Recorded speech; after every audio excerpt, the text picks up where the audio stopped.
दोस्तों, धन्यवाद। और ये धन्यवाद इसलिए कि आप लोगों ने मुझे प्यार दिया और उस प्यार की वजह से ही आपने मेरे चैनलों को सब्सक्राइब किया। बहुत बहुत शुक्रिया दोस्तों। आगे भी मेरे चैनलों को मेरे नए दोस्त इसी तरह सब्सक्राइब करते रहेंगे तो मुझे बहुत खुशी होगी और मैं दिल से उनके लिए दुआ भी करूंगा और उनके शुभ मंगल के लिए कामना भी करूंगा। तो सुनिए एक और कहानी। अच्छा, एक बात सुनिए, कौन कहता है कि भूत प्रेत गंदे होते हैं और नुकसान पहुंचाते हैं? लेकिन सबसे बड़ी बात तो यह है कि भूत प्रेत नाम की शायद ही कोई चीज होती हो, लेकिन कहानियों में भूत और प्रेत हमेशा जिंदा रहते हैं। और जो भूत प्रेतों के बारे में धारणा है लोगों की कि वो उनका जो स्वभाव होता है वो गंदा होता है, वो नुकसान पहुंचाते हैं। लेकिन कुछ भूत प्रेत अच्छे भी होते हैं जो नुकसान नहीं पहुंचाते और भला भी करते हैं। उन्हीं में से कुछ भूत प्रेतों की कहानी मैं आपको सुनाने जा रहा हूं, तो सुनिए। बहुत समय पहले की बात है, एक गांव में एक रमेश नाम का एक गरीब व्यक्ति था। उसके एक बेटी थी जिसका नाम बिमला था। बिमला सियानी हो चुकी थी। उसके लिए 3-4 रिश्ते आए और उसे पसंद भी कर लिया गया, पर दहेज काफी ना होने के कारण बात बीच में ही रह गई। एक दिन रमेश के बचपन का दोस्त बिमला के लिए एक रिश्ता लेकर आया। इस दोस्त का नाम मुकेश था। वह शहर के नाव में एक नामी व्यापारी था। वह रमेश की तरह हर तरह से भलाई चाहता था। जिस लड़के का रिश्ता वह लेकर आया था उसका नाम शंकर था। शहर में शंकर की अच्छी खासी नौकरी थी। माँ बाप उसके गांव में रहते थे। जमीन जायदाद भी काफी थी। खाता पीता परिवार था। बिमला को उन्होंने पसंद कर लिया। दहेज में उन्होंने केवल 10,000 रुपये मांगे। लड़के वालों की मांग से रमेश को थोड़ी परेशानी हुई। मुकेश को एक तरफ ले जाकर उसने पूछा, तुम मेरे सामर्थ्य से बाहर का रिश्ता लेकर क्यों आए हो? यह सब से मैं कैसे निपट पाऊंगा? दोस्त की बात मुकेश हंस पड़ा। बोला, शादी का खर्चा तुम उठाओ, दहेज की व्यवस्था मैं के देता हूं। तुम्हें यह रकम थोड़ी थोड़ी करके 5 वर्षों में चुका देना। लड़का बढ़िया है। मैं चाहता हूं कि बेटी के दिन सुख चैन से कटे। विवाह तय हो गया और मुहूर्त के 7 दिन बाद का निकला। रमेश अब विवाह की तैयारी में लग गया, लेकिन मुकेश के यहां से दहेज की रकम नहीं पहुंची। रमेश ने 2-1 दिन इंतजार किया और फिर मजबूर होकर उसे मुकेश के यहां जाना पड़ा। लेकिन जब तक वह उसके यहां पहुंचा शाम हो चुकी थी। मुकेश उस समय अपने काम में व्यस्त था। फिर भी रमेश को देखते हुए उठ खड़ा हुआ और क्षमा मांगते हुए बोला, हाथ में पैसा आज ही आया है, देरी के लिए क्षमा चाहता हूं। कल मेरी माँ की बरसी है। मैंने सोचा जैसे ही यह काम खत्म होगा मैं समय ही तुम्हें पैसे पहुंचा पाऊंगा। मुकेश के हाथ से पैसा लेकर रमेश ने उसे ठीक से संभाल लिया और बोला, अब मैं चलता हूं। वहां भी अभी ढेर सारे काम करने बाकी है। रात हो चुकी थी। रमेश अपने गांव को लौट रहा था। उसे कोई गाड़ी नहीं मिली थी, इसलिए उसे पैदल ही रवाना होना पड़ा। रास्ते में एक छोटा सा जंगल भी पड़ता था। रमेश अंधेरे को चीरता हुआ आगे जा रहा था। मन में उसके भय भी था। इतने में एक साल वृक्ष के पीछे से बिजली की तेजी से कोई व्यक्ति उसकी ओर लपका। वह वृक्ष में था। उसके हाथ में एक छुरा था। रमेश को वह छुरा दिखाते हुए वह व्यक्ति बड़ी रोबेली आवाज में बोला, जो कुछ तुम्हारे पास है वह मेरे हवाले कर दो, वरना ऐसे ही जान गंवा बैठोगे। अब तो रमेश हमारे भय के बेहाल हो गया। उसके मुंह से कोई शब्द नहीं निकल पा रहा था। उस व्यक्ति ने उसे टटोलना शुरू किया और जैसे ही उसके हाथ में पैसे लगे वह उन्हें लेकर वहां से फौरन गायब हो गया। रमेश का मन दुख से भर गया। उसे लगा कि वह अपनी बेटी का विवाह कभी नहीं कर पाएगा, पर उसके पास अब चारा भी क्या था। वह मन महसूस कर रह गया और जो अपने गांव की ओर बढ़ा। रास्ते में एक झोपड़ी पड़ी, वहां पर दो व्यक्ति सर्दी से बचने के लिए लकड़ी जलाकर आग ताप रहे थे। बीच बीच में वे बतिया भी लेते थे। उनकी बातों में बिमला का जिक्र भी आया। बिमला का नाम सुनकर रमेश चौंका। वह एक पेड़ के पीछे छुपकर उनकी बातें सुनने लगा। जो भी हो, बिमला की शादी तो अब हो ही जाएगी, उसमें से एक व्यक्ति बोला, और इसके साथ ही भी हंसने लगा। अरे दहेज की रकम तो लुट चुकी है, यह शादी अब कैसे हो सकती है? दूसरा व्यक्ति व्यंग करते हुए बोला। लगता है तुम्हें अब कम नजर आने लगा है। जानते नहीं, उस लुटने वाले व्यक्ति को सांप ने डस लिया है और वह वहीं साल के वृक्ष के पास मरा पड़ा है। अब तुम कैसे कह सकते हो कि दहेज की रकम लुट चुकी है? पहला व्यक्ति बोला। प्रेत से दिखने वाले उन दोनों व्यक्तियों की बातें सुनकर रमेश की जान में जान आई। वह तुरंत पीछे की ओर मुड़ा और साल के वृक्ष के पास पहुंच गया। वाकई उसे लूटने वाला व्यक्ति वहां मरा पड़ा था। रमेश को अपने पैसे तो मिले ही मिले, वहां उसे गहनों की एक पोटली भी मिली। उसने सोचा जैसे ही वह शादी से फारिग होगा, गहनों की वह पोटली शहर की कोतवाली में जाकर जमा करवा आएगा।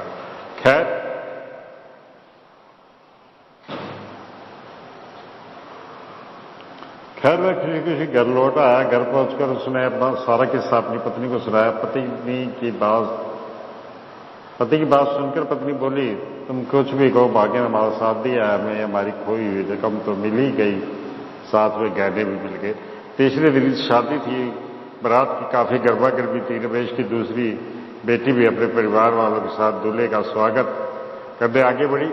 इतने में दूल्हे की बड़ी बहन अपनी मां से यह कहकर बोली, देखो देखो मां, बुरके वाला लुटेरा जो मेरे गहने लेकर भागा था, वह गहने इस लड़की ने पहने हुए हैं।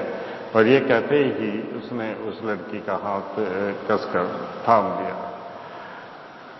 रमेश को ये खबर नहीं थी कि जो गहने वे जंगल से लाया था और जिन्हें वह लौटाने की सोच रहा था, वह उसकी छोटी बेटी ने उसे बिना बताए ही पहन लिए हैं। ये गहने तुम्हारे पास कैसे आए? लगता है बुरके वाले लुटेरे से तुम लोगों का कोई संबंध है। दूल्हे की मां ने बड़े कड़े स्वर में कहा और उसके साथ ही उसने बिमला की बहन के गले से कुछ गहने खींच लिए। अब तो वहां काफी बड़ा हंगामा हो गया था।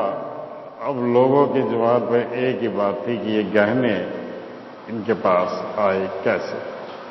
मुझे गहने बुरके वाले लुटेरे के शव के पास मिले हैं, रमेश ने अपनी सफाई देते हुए कहा। झूठ, हमने क्योंकि अभी कहा कि हमारे ये कहने एक बुरके वाले लुटेरे से ने लूटे थे, इसलिए तुमने कह दिया कि तुम्हें एक कहने उसके मृत शरीर के पास मिले। साफ ही है कि तुम लुटेरा तुम ही हो। हमें लुटेरों का ये रिश्ता मंजूर नहीं है। और इन शब्दों के साथ ही दूल्हा और उसके साथ आए सभी लोग वापस चले गए। उस रात रमेश के घर में किसी को भी नींद नहीं आई। हर कोई अपनी अपनी तरह से चिंता में डूबा हुआ था। और अभी सुबह भी नहीं हुई थी कि किसी ने रमेश के घर का दरवाजा खटखटाया। दरवाजा बिमला ने खोला। बाहर दूल्हा शंकर खड़ा था। अब तक वह रमेश की और उसकी पत्नी भी आ गए। शंकर ने उनका अभिवादन किया और बोला, यदि आपको आपत्ति नहीं हो तो मैं आपकी बेटी से शादी करने को तैयार हूं। आप फिर से मुहूर्त निकलवा लें। दहेज आदि का भी कोई सवाल नहीं है। खैर विमला का विवाह शंकर से हो गया और किसी तरह की कोई बाधा भी नहीं आई। पर विमला थी बड़ी हैरानी में। वह शंकर से पूछे बिना नहीं रह सकी। उस दिन तो तुम सबको लेकर वापस चले गए और अब अकेले ही मुझसे शादी करने अब चले आए। क्या मैं इसका कारण जान सकती हूं? बिमला की बात सुनकर शंकर धीमे से आंसू दिया और फिर उसने उसकी शंका का समाधान करते हुए कहा, यहां जब शादी की बात खत्म हो गई तो मेरा नौकरी पर लौटना जरूरी हो गया था। मैंने अपनी छुट्टी रद्द की और शहर की ओर चल पड़ा। रात हो चुकी थी। रास्ते में एक जंगल पड़ा। आगे बढ़ा तो एक झोपड़ी के पास दो व्यक्ति आग तापते हुए दिखाई दिए। वे आपस में बड़ी गंभीरता से बातें कर रहे थे। मैं एक पेड़ के पीछे छिपकर उनकी बातें सुनने लगा। पर वे साधारण व्यक्ति नहीं दिखते हैं। मुझे शक हुआ हो ना हो ये प्रेत हैं। खैर मेरे कान अब उनकी बातों पर गड़े हुए थे। फिर मैंने उनकी जुबान से अपना नाम सुना। एक बोला, इस शंकर के बारे में तुम्हारा क्या ख्याल है? अच्छा भला वह विमला से शादी कर रहा था। और फिर बात धरी की धरी रह गई। मैं तुम्हें असली बात बताता हूं। दूसरे प्रेत से दिखने वाले दूसरे व्यक्ति ने कहा, पहले तुम ये बताओ कि तुम्हें ये प्रेत युद्धि कैसे मिली। बताता हूं। मैं कभी छोटी मोटी स्टोरी क्या करता था, मेरी इसी आदत के कारण 2 परिवार बर्बाद हो गए। मैं उसी पाप को भुगत रहा हूं, उसी कारण में इस योनि में भटक रहा हूं। अच्छा, अब तुम अपनी बात बताओ, पहले प्रेत ने कहा। दूसरे प्रेत ने अपनी कहानी इन शब्दों में बताई। अपने दोनों बेटों की शादी में मैंने बहुओं के माँ बाप से तगड़ा दहेज बैठा। दूसरी तीसरी तरह से भी काफी रकम है थी। एक बहू का बाप तो इस सबसे इतना दुखी हुआ कि मैं विक्षिप्त हो गया। मुझे से ये बहुत बड़ा पाप हुआ है जिससे कि मैं अब सजा भुगत रहा हूं। तुम ठीक है कहते हो, पहले प्रेत ने कहा। हम दोनों को अपनी अपनी करनी का फल मिल गया है, इसलिए तो कहते हैं जैसी करनी वैसी भरनी। कुछ देर तक दोनों प्रेत चुप रहे। आखिर पहला प्रेत ही बोला, तुम शंकर के बारे में पूछ रहे थे ना। बेटी वालों से इन लोगों ने काफी कुछ ऐठने की कोशिश की।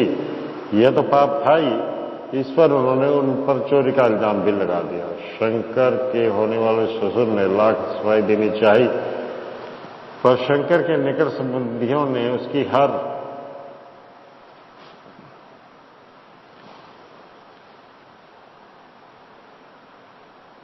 शंकर के होने वाले ससुर ने लाख सफाई देनी चाहिए, पर शंकर के निकट संबंधियों ने उसकी हर बात को ठुकरा दिया। इस तरह यह शादी बीच में ही रह गई। अब उस भगवान का क्या अब उस लड़की का भगवान क्या हासिल करेगा, ये तो भगवान ही जाने। पर शंकर को इस पाप की सजा जरूर मिलेगी। मैं तुमसे पूरी तरह सहमत हूं। हम समय भी इसी तरह के पाप की सजा भुगत रहे हैं। चलो ठीक है, प्रेत होने की संख्या ऐसी ही बढ़ती रहेगी। यह कहकर दूसरा प्रेत जोर जोर से हंसने लगा। शंकर बिमला को सारी बात बता चुका था। फिर कहने लगा, बिमला मैं उस समय बहुत डर गया था। इस रूप में प्रेत मैंने पहली बार देखे थे, लेकिन वे भले प्रेत है। उनकी बातों से बिल्कुल साफ हो गया कि तुम्हारे पिताजी एकदम निर्दोष है। इससे मेरी आंखें खुल गई। मैं तुरंत वहां से लौट पड़ा और अब मैं तुम्हारे सामने हूं। बिमला ने मन ही मन तुम दोनों अज्ञात प्रेतों के प्रति अपनी कृतज्ञता जताई। आखिर उन्हीं के कारण तो उसकी लुटी खुशी अब लौट आई थी। तो दोस्तों देखिए, प्रेतों की नेकी, तो इस कहानी का नाम भी प्रेतों की नेकी है दोस्तों। तो बस मैं तो आपसे फिर से एक बार वही गुजारिश करता हूं कि प्लीज मेरे चैनल को, इस कहानी को सुनकर एक सब्सक्राइब कर दीजिए। प्लीज प्लीज प्लीज कृपा सब्सक्राइब कर दीजिए। आपकी बहुत बहुत और अति कृपा होगी। लाइक भी कर दीजिएगा मेरी वीडियो, और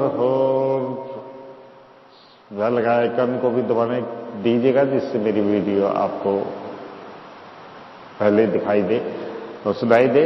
तो दोस्तों फिर मिलूंगा आपसे, लेकिन मेरे चैनल को सब्सक्राइब करना मत भूलिएगा। धन्यवाद दोस्तों, बहुत बहुत धन्यवाद।